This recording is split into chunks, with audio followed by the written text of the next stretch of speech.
Hello, everyone. My name is Stanley St. Rose, and today we're going to be talking about the Ninth Amendment to the U.S. Constitution. Now, before I go into this topic, please remember to leave a like, subscribe, and/or comment so that the channel can continue to grow. So, the Ninth Amendment here is a very interesting amendment. At its most fundamental level here.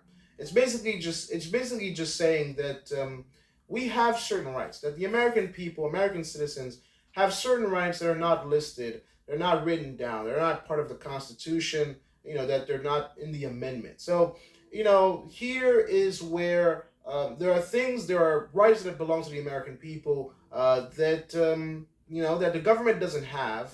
The people still have them. It's just that it's not written down. That's what it boils down to. So some people have taken this to mean, we have the right to privacy. We have the right to marry, the right to raise our children, the right to have bodily freedoms. Rights and things that pretty much belong to all people of the American body that are not specifically enumerated. So there are some rights, some rights that the government doesn't own. So basically, there are things that belong to ourselves, our freedoms, our ways of life, that are human rights, that are American rights, but they're not written down. And things like the right to privacy. I mean, your privacy, your freedom to choose who you want to marry, your freedom to choose, your freedom to raise your own children. The government can't just come in and take your children and raise them for you. The government can't just force you to marry who they want. I mean, there could maybe some 100 years or 1,000 years into the future, the government might, make marriage selections for people. Well, if we look at the Ninth Amendment, we can say, well, no, there's some rights that we have as human beings, like the right to choose who we want to marry, who we want to reproduce with. That's a right.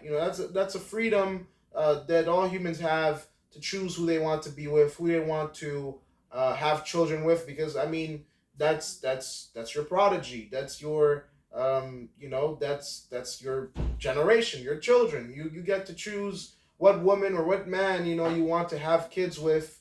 That's your prerogative.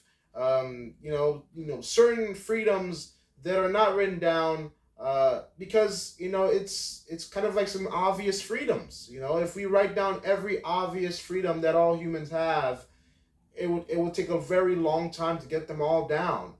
So this amendment is saying, well, it's not just like the government just gets all these freedoms and they can control all these things. It's just that we have certain freedoms that we have and they're not written down. So some people have used in court cases this amendment to cite things that people should be able to do that are not written in the U.S. Constitution. So again, this all boils down to this Ninth Amendment. Yes, it's a part of the Bill of Rights, the first 10 amendments to the U.S. Constitution. And this Ninth Amendment here, all it's saying is that we have certain rights, certain freedoms that the government doesn't own, that we own, that we reserve, but they're just not written in the U.S. Constitution.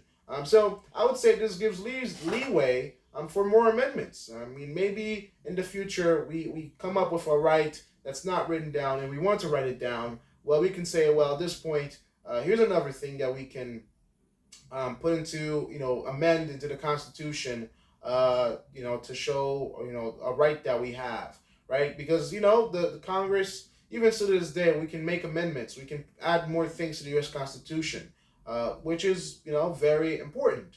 So we do have some rights that are not written down that we hold. They're just not enumerated. So that's the Ninth Amendment. Please remember to leave a like, subscribe, and/or comment. And I'll see you guys in the next video.